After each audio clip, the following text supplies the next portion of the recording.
Brigitte Lahaie, Sud Radio. C'est l'instant Sexy News. Eh bien Thierry de Messens, nous retrouvons Trinidad. Bonjour Trinidad. Bonjour Brigitte, bonjour Thierry. Bonjour Tu vas Trinidad. nous parler de Baudelaire. À ma façon. C'est toujours à votre façon, de toute façon. C'est les fleurs du mal déjà. Eh bien on connaissait l'expression, vous allez voir, la poésie va te tuer tout de suite. On connaissait l'expression avoir la bite en fleurs, et bien sachez qu'il y a des fleurs en bite. C'est le cas de la Nepenthes bocorensis, une jolie fleur en forme de bite, une jolie bite déguisée en fleur, qu'on voit fleurir en contrée asiatique, qui pour les mouches est un prédateur, car c'est une plante carnivore qui se nourrit d'insectes vivants qu'elle attire grâce à son nectar et à son parfum de bonbons, d'où son surnom de pénis flytrap, attrape D'accord. mouche pénis. Mais le pénis sent pas toujours le bonbon. Hein. La nid, paraît-il, non? C'est une plante rare, insolite et assez récente qui pousse dans une région du Cambodge et qui a été découverte par hasard par des femmes en 2010. Oui, nous on a connu un conflit sanglant, depuis on les fait pousser. Je vous laisse un temps. Et... c'est sympa. Oui, sanglant. Ah, oui, j'ai pas compris tout de suite, c'est vrai. Oui. Et je suis sûre qu'il fallait en effet... Fallait prévenir, oui. Fallait prévenir, voilà. C'est sympa, tu te balades entre 600 et 800 mètres d'altitude et tout d'un coup tu te retrouves devant un champ de phallus, tu chantes comme Jodassin. Il m'a dit d'aller me promener là-haut sur la colline et dans ma balade j'ai découvert un champ de pins. Zai. Cette plante pénis fait partie de la famille Nepentacées et elle a été baptisée Nepenthes holdeni, traduction pénis circoncis en langage khmer. Ah, la Khmer, qui voit pousser des pénis au grand air, a des regrets, la Khmer, de ne pas pouvoir avec s'envoyer en l'air. Car je ne pense pas que se glisser une plante carnivore dans le vagin soit très recommandé par les gynécologues. On ne l'offre donc pas à la fête des Khmer. C'est dommage. C'est plus original qu'un bouquet de roses à la place de « Voici les roses blanches pour ma jolie maman ». On pourrait chanter « Voici les fleurs pénis pour ma jolie maman ». Au Cambodge, elles fleurissent, mais plus pour très longtemps. Et oui, car si je vous parle aujourd'hui de la Nepenthes bocorensis, Brigitte, c'est que cette plante pénis est en danger. Pourquoi ? Parce que depuis quelque temps, elle n'attire pas que les insectes, elle attire aussi les touristes qui les arrachent pour se faire des selfies et les publier sur les réseaux sociaux. Et là, les Cambodgiens y râlent, surtout le ministère de l'Environnement. Bah oui, merde, si toi arraches plante de bite, elle va disparaître très très vite.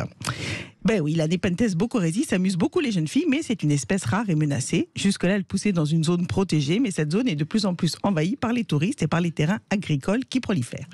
Alors, mesdames, si vous voulez cueillir les fleurs du mal et rester fidèle au slogan « Dites-le avec des fleurs », il faut cueillir ailleurs, mais je vous rassure, il y en a plein la nature.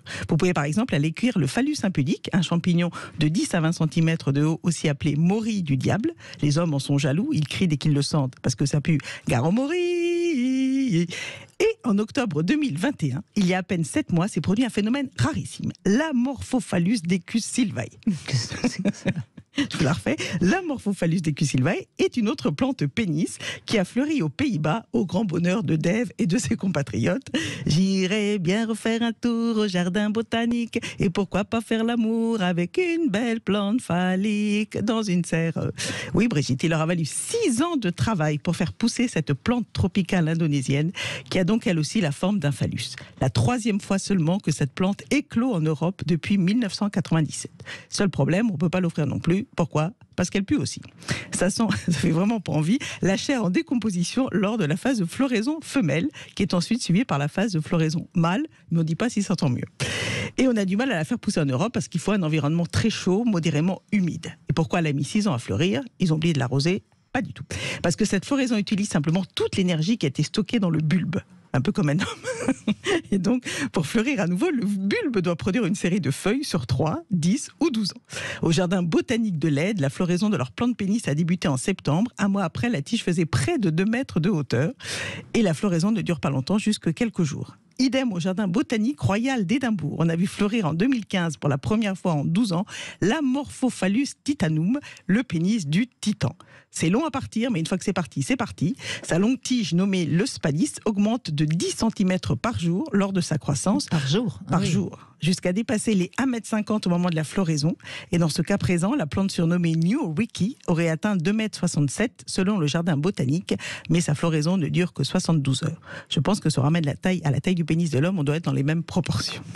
Comme disait le Petit Prince version cambodgienne, c'est le temps que tu as perdu pour ta fleur pénis qui rend ta fleur pénis si importante.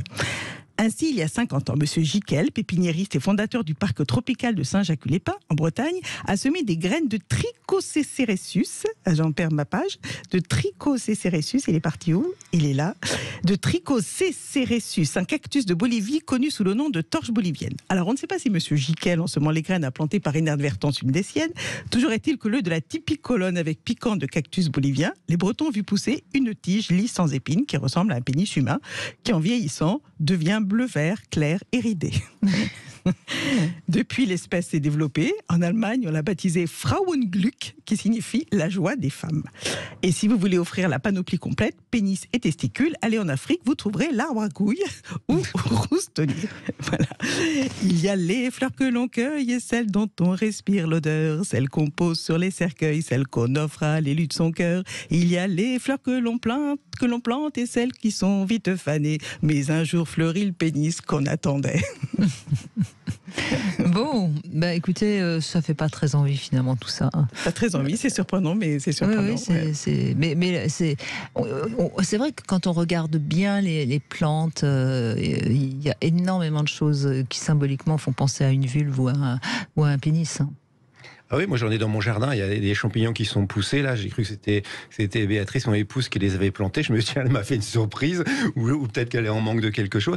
Par contre, je voudrais savoir, est-ce que ça peut pas être une thérapie pour justement favoriser la communication dans les couples? Tiens, on va aller visiter un champ de bites par exemple, ça peut engager la conversation sur les manques. Tiens, au fait, tu te rappelles quand on s'est connus, voilà, je sais pas, non? Ben, moi je pense que tout peut faire un circuit touristique, vous voulez pas que Trinidad qu'on monte une agence de voyage pour allez, on va au Cambodge. Allez. Cambodge, Pays-Bas et Écosse, c'est pas mal. Oui, alors surtout, c'est quoi les arbres à couilles? Alors ça. Puis l'Afrique, les arbres à couilles, ben oui, bien sûr. Oui. Vous savez ce que disait Chirac? Chirac avait dit une fois un mot excellent comme d'habitude. Il avait dit mais on peut tout greffer, le cerveau, le cœur, sauf les couilles parce qu'il n'y a pas de donneur. Ça c'est joli. Eh oui. Bon, après on crée l'agence de voyage.